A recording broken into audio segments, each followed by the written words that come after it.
Eu sou o professor Will. Vamos comentar aí as questões da legislação do MPU.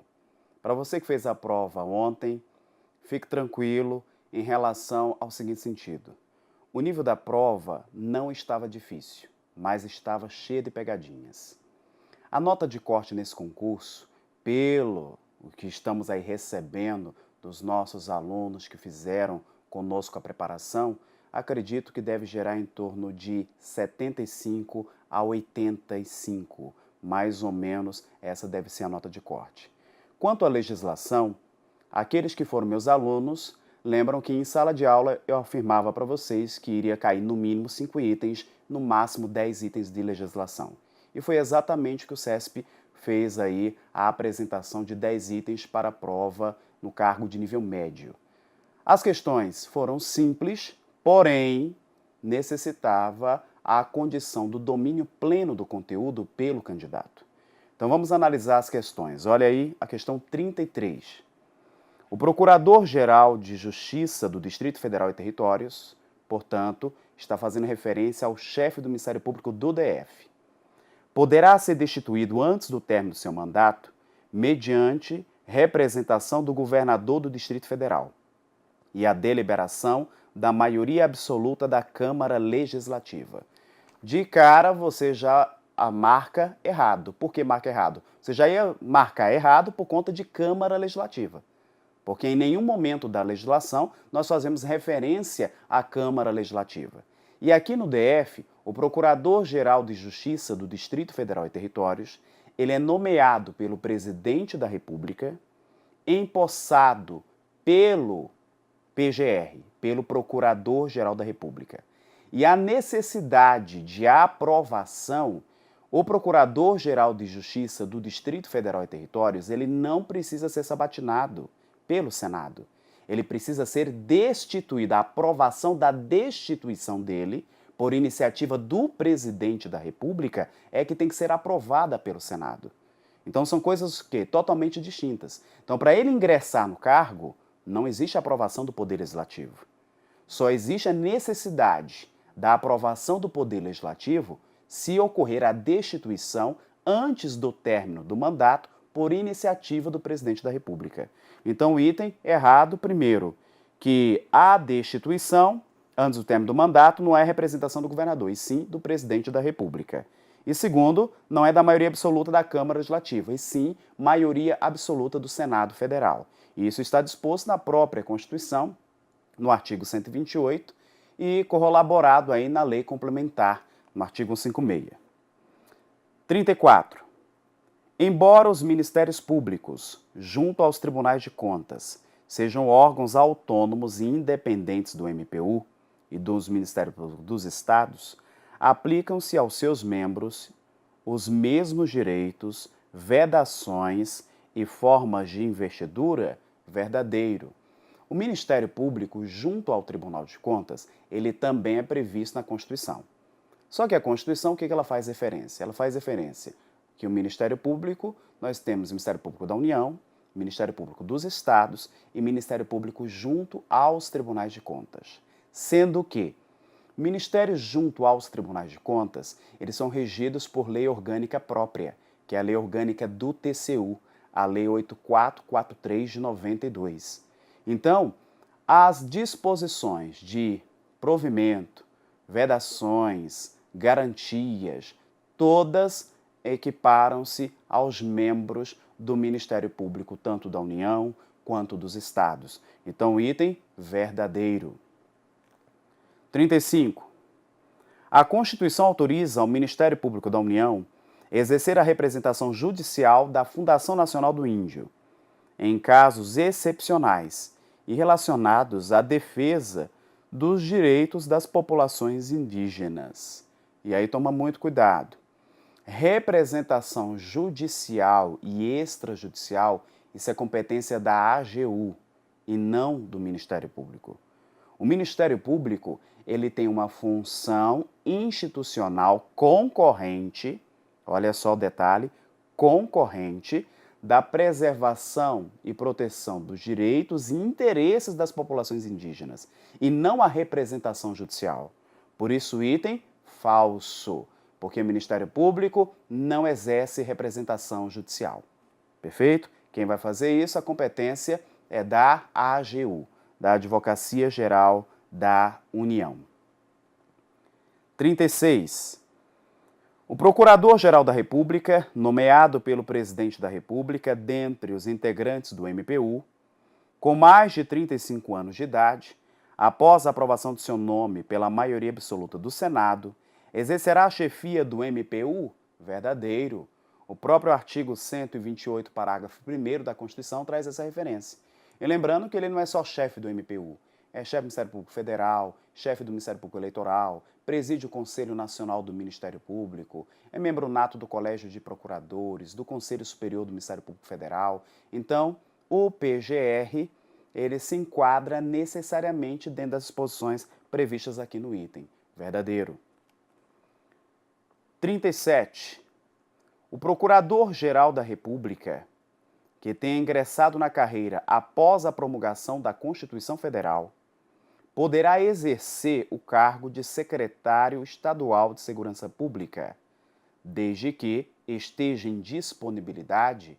Errado, porque a própria Constituição, lá no artigo 128, parágrafo 5º, estabelece que é vedado ao membro do Ministério Público acumular qualquer outra função pública, salvo uma de magistério.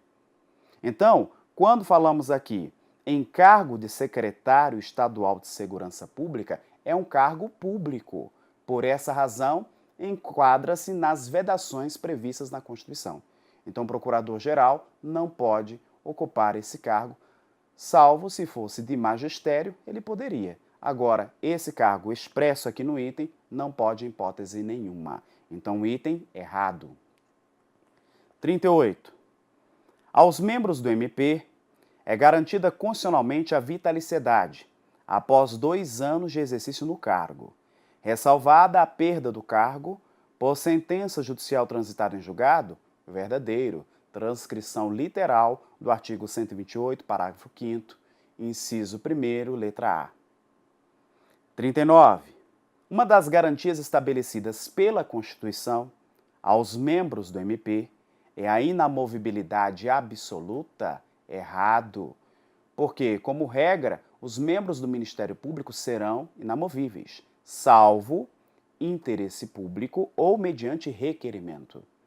E aí, por essa razão, na forma da Constituição, para que seja deliberado, é necessário quórum de maioria absoluta do respectivo órgão colegiado. Na lei complementar, a necessidade de deliberação de maioria qualificada do Conselho Superior do respectivo ramo.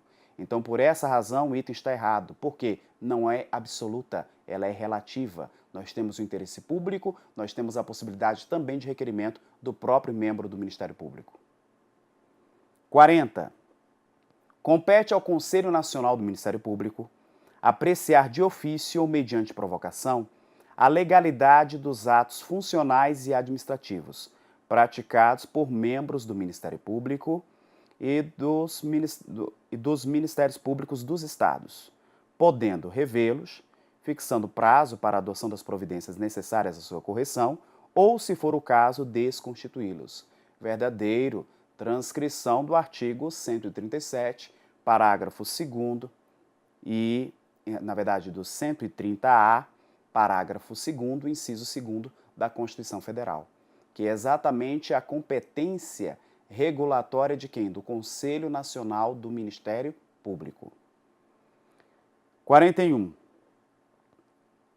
Comporão o Conselho Nacional do Ministério Público, além de membros do MPU e dos Ministérios Públicos dos Estados, da Magistratura, da Advocacia, 2 cidadãos de notável saber jurídico e de reputação ilibada, indicado pela Câmara dos Deputados e o outro pelo Senado Federal. Verdadeiro. Transcrição do caput do artigo 130A. O Conselho ele vai ser composto de 14 membros, PGR, 4 membros do MPU, 3 membros do Ministério Público dos Estados, 2 juízes, um indicado pelo STF e outro pelo STJ, 2 advogados indicados pelo Conselho Federal da Ordem dos Advogados do Brasil e 2 cidadãos, sendo que um indicado pela Câmara e o outro indicado pelo Senado. Verdadeiro. E a última, em função da autonomia financeira e administrativa assegurada ao MP pela Constituição, o aumento do valor dos subsídios dos membros do órgão pode ser realizado por meio de ato normativo do Procurador-Geral da República? Errado. Por quê? Porque a disposição ela tem caráter eminentemente orçamentário. Então nós temos que obedecer todo o devido processo orçamentário, o devido processo legislativo. Então não é ato normativo do Procurador-Geral da República. Então veja, os itens bem tranquilos, não houve dificuldade nenhuma para a resolução. Bastava você ter prestado atenção, ter estudado a legislação. Para aqueles que foram meus alunos, perceberam que todos esses itens estavam nos meus simulados. Então, você que foi meu aluno conseguiu resolver com tranquilidade e quem participou do aulão de revisão viu que todos esses temas eu abordei e ficou bem tranquilo para você resolver as questões de legislação. E a pergunta crucial agora é, professor, e agora, o que eu devo fazer? Qual concurso eu devo focar? Qual concurso eu devo mirar? Já visto que nós temos uma infinidade de edital aí iminente e vários publicados. Primeiro ponto fundamental, se você quer mirar, continuar no Poder Judiciário, quer continuar em condições simétricas ao que você já vem estudando, nós temos uma opção bem plausível, optar pelos TRTs. Nós temos aí 7 TRTs no segundo semestre e estamos na iminência, a qualquer momento, do TRT da 18ª região, que é o TRT Goiás. Então, é uma boa opção para você. Se você quer continuar em Brasília, nós temos aí a bola da vez, o Supremo Tribunal Federal, que é o sonho de consumo. Então, o STF, inclusive, já estaria iniciando as turmas de Pleiade já no mês de junho, focado para o Supremo Tribunal Federal, onde nós vamos estudar o regimento interno do STF, o Código de Ética do STF, jurisdição e hermenêutica constitucional, que são os temas que virão na prova com peso diferenciado. Estarão no edital com peso diferenciado. Ademais, temos aí a Câmara dos Deputados, no segundo semestre, que é uma remuneração de caráter e personalidade, tá certo? Além da Câmara dos Deputados, temos aí as agências reguladoras. Então, nos próximos dias, temos aí o edital da ANTT. Então, para você que quer fugir da concorrência e ter uma nota de corte bem inferior ao que você vê nesses concursos de ponta, seria uma excelente opção. Então, veja, é você saber, primeiro, escolher, segundo, se preparar com qualidade e, claro, se preparar antecipadamente. Muitas vezes, qual é o seu erro? Você só começa uma preparação quando sai o edital. E isso é um grande prejuízo. Você tem que se preparar com o tempo. De tal sorte, a publicação do edital, você já ter fechado todo o conteúdo, ou pelo menos 90% do conteúdo, e já entrar numa segunda fase, que é uma fase de revisão. E aí, você tem condições. Professor, estou conferindo aqui esse gabarito, fui mal nessa prova. Eu vou desistir de tudo. Jamais faça isso. Concurso público é uma fila. Todo concurso vai ter um cabeção que vai estar lá no topo, ele vai tomar posse, perfeito. Ele tomou posse, você subiu mais um degrau. E concurso é perseverança. Se você for persistente, a sua hora chegará. Porque todos que estão fazendo concurso, todos vão passar. Mas cada um conforme a sua época, a sua determinação, a sua perseverança. Estudar é uma atividade insalubre. Desenvolve uma lordose, uma escoliose, e quando não passa, vem a depressão. Mas lembre-se, é a tua necessidade que vai fazer você passar nesse concurso. Então acredite no teu potencial. Escolha, faça a escolha correta para que você possa atingir aí o seu objetivo, que é exatamente tomar posse num cargo público e ter exatamente o Estado como seu patrão. Que, como diz o nosso grande mestre, o professor Grangeiro, é o melhor patrão. Então, dentro dessa realidade, o que você tem que focar? Determinação, confiança, acreditar no teu potencial, fazer a tua parte e saber escolher. Se você está com dúvida, professor, não sei qual concurso estudar, não sei como estudar, nos procure, tá certo? Procure a nossa instituição, nós estamos lá, né, para ajudar, para te ajudar a simplificar esse processo que é tão árduo, tá ok? E também é só você procurar os dias que eu estou na instituição, quiser conversar, pedir orientações, nós estamos aí para auxiliá-los nessa caminhada. Lembre-se, concurso público é uma necessidade e é uma fase da vida. Fez isso corretamente, você só retornará para galgar cargos melhores. Então espero que você tenha ido bem na prova e creia que vai dar tudo certo. Então parabéns, vocês que foram vitoriosos no MPU, e lembre-se, isso aqui é apenas uma etapa. Aqueles que forem aprovados nesse concurso, que seja apenas o começo e que depois vocês retornem para uma preparação para um cargo maior, horizontes amplos. Então, tenha uma excelente tarde e essas são as minhas recomendações para você nesse dia 20 de maio de 2013. Até mais e pensa na emoção.